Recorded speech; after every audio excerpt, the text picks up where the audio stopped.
ואשר לממשל החדש בארצות הברית, בעוד הנשיא הנבחר טראמפ שוקד על מינוים של אנשי הממשל החדש, ביקרו השבוע בישראל אישים רפובליקנים המייעצים לו באיוש המשרות. השהות בארץ כללה סיור בשומרון. בראש הקבוצה עמדה בקי נורטון דאנלופ, יועצת בכירה בקרן הריטייג' השמרנית, הממליצה על איוש משרות בממשל החדש. דעותיה של דאנלופ משקפות במדויק את הלך המחשבה של טראמפ. בריאיון עמנו שהוקלט לפני ההצבעה באו"ם אמש, דאנלופ מכחישה כי טראמפ אימץ קו בדלני למדיניות החוץ שלו. המסר של דבריה, ישראל תוכל לסמוך על טראמפ. What can you tell us about the future involvement of Mr. Trump in the foreign policy of the United States? Well, I think you will find that this president is going to be very engaged. He's not isolationist? He is not. I mean, aren't there Trump hotels everywhere? He is not isolationist, but he doesn't want foreign entanglements that don't work for the benefit of Americans. So I think you will find that he will be knowledgeable about what is going on around the world. He will have cabinet secretaries who are engaged. He wants to renegotiate trade agreements to make sure they're good for both parties. You know probably about the many objections to the appointment of Mr. Friedman as the new ambassador, the new U.S. ambassador to Israel. One is a great compliment to Israel that the president has announced so early who his ambassador designate will be. This usually doesn't happen until after the president is sworn into office and has a month or two under his belt. So I think that tells the people of Israel how very interested President Trump is in the relationship. I understand that Mr. Friedman is somewhat controversial, but I think it's important for the people of Israel to understand the ambassador represents the president. He doesn't make the decision. And the people of the United States. His voice will be heard in the councils of government. But Mr. Trump, President Trump, will be the one who sets the policy course. I don't know Mr. Friedman, but I have read about him in the newspaper, and I know he's very vocal. I think the important thing to keep in mind, he's passionate about the U.S.-Israeli relationship. And he is passionate about what he believes is in the best interest of Israel, and also what is in the best interest of America.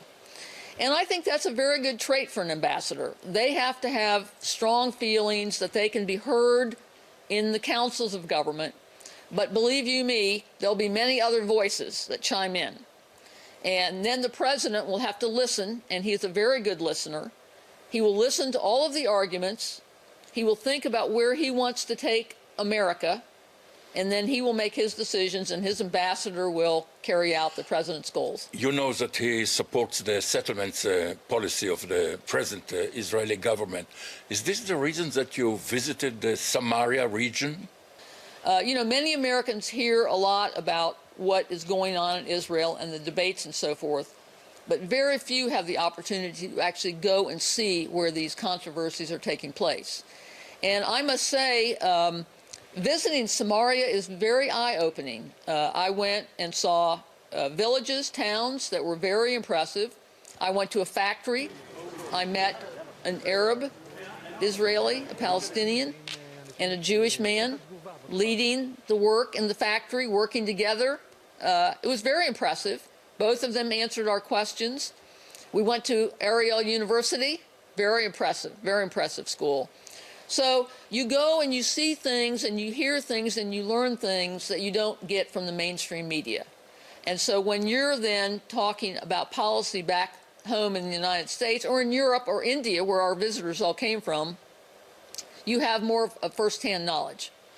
How do you envision the political status of Samaria?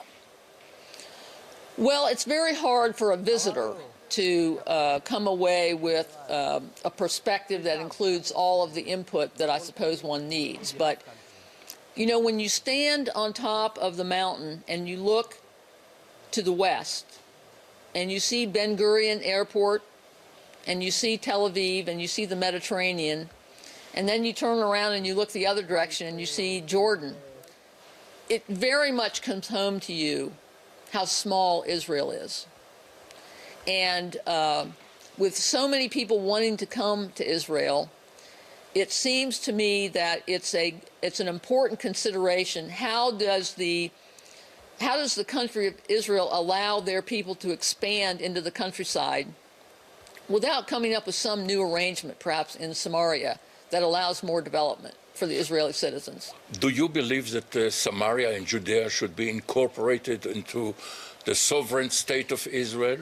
Well, I think that's a very difficult question to ask an American citizen. So give me an easy answer, please.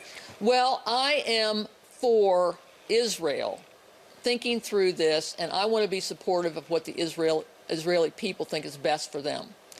The most important thing from an American standpoint is for the Israeli people to be able to live in peace and security, live according to their beliefs, look after their families, and have a happy life. I don't know what all that entails. How do you see the future personal relations between Mr. Netanyahu, the present Prime Minister of Israel, and Mr. Trump after the 20th of January? My own instinct is that they'll be very good. My sense is that both men speak their minds. They're not shy. And they both are passionate about making their countries great. And so my sense is that they will have a very good relationship, perhaps some give and take. You know, President-elect Trump talked often in the election about big ideas, solutions to big problems. Solution to the Israeli-Palestinian conflict? I think he thinks that problems can be solved when you put all the cards on the table and you think big thoughts and look down the road. Will he be neutral to the present situation in view of this conflict?